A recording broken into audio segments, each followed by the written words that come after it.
Hey there, I thought I'd make a quick video about my bush hog. I got this at Tractor Supply. It's their 5 foot or 60-inch deck, they call it. And I've sharpened the blades a couple of times, but recently I looked over my shoulder and noticed that the gearbox was flopping around. The 4 bolts that hold it on from the top through this deck were loose enough that it was wobbling around, and it worried me, so I finished what I was doing real quick, the little bit I had left, and loaded her up and took it home. And what I found out was they designed this thing with this stump jumper. This is the blades go here, and like this would be a blade.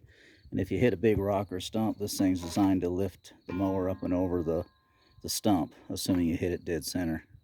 But anyway, that would require to tighten those bolts to get the stump jumper off. So I took the blades off because they need to be sharpened, and I flipped this thing over with the tractor. It's hanging on a chain where it would fall away from me if it fell at the moment. And I worked on this for quite a while, and I know you could have taken a couple of pry bars or even some kind of a bottle jack and kludged it under each side somehow with the blades, but I decided the heck with that, and I drilled this hole right here. It's about 1 1/8 inches in diameter.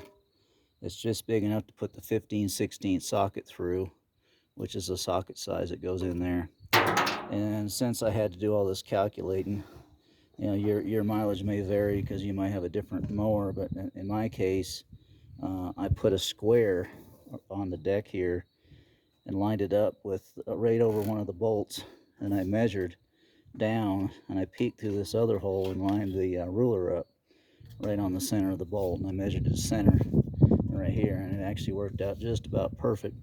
So to save you the trouble that I went through, you can see the bolt in there. You see it? Anyway, on the center of the hole, it's about 3 3/8 inches from the center hub to the center of that bolt up there. And of course, you know, do some careful measuring and marking, and measure about 4 times before you commit. But anyway, that's what I ended up doing. I don't think it's going to cause much of a problem as far as balance or stuff getting in there or whatever. But you can turn it around and get to all these bolts now. Like I said, they could have done a little bit different thing. They could have captured that bolt somehow. I don't know, but anyway, now that I get to them, I have to lift this thing up to get to it, but put a big pair of vice grips on the opposite side. But I'm able to now tighten them. So I retorque this. Oh, and by the way, this is 1.5 inches diameter, which is a pretty big wrench. But if you're lucky like me, I had a 1.5 inch trailer ball wrench laying around. That's about 2 feet long. They sell them at Walmart. And if you have a trailer ball, you probably need one of those wrenches anyway. So you may have one laying around or whatever, but you'll get multiple uses out of it. But that's what size this was. And after the cotter pin was out, it just took a couple of good whacks with a block of wood on the wrench, and it broke her loose. It wasn't real super tight. This cotter pin was all boogered up, so I had to hammer it flat. I reused it. It's not horrible, but it's kind of beat up. And also, this stump jumper is welded to this heavy plate that goes across here. It's kind of like, you know, $2 bills lined up in proportion. And this is heavy steel. It's probably 1/2 inch thick, but this stump jumper is probably the thickness of a quarter or so.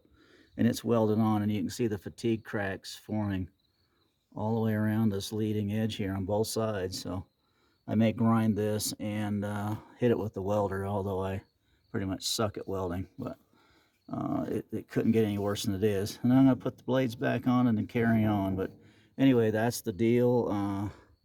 If you've got one of these things with a stump jumper on there, it's a real booger. I don't know if you could do it. I mean, it's very difficult to get any kind of wrench on there the way it is. So anyway, drilled a hole, and another problem circumvented.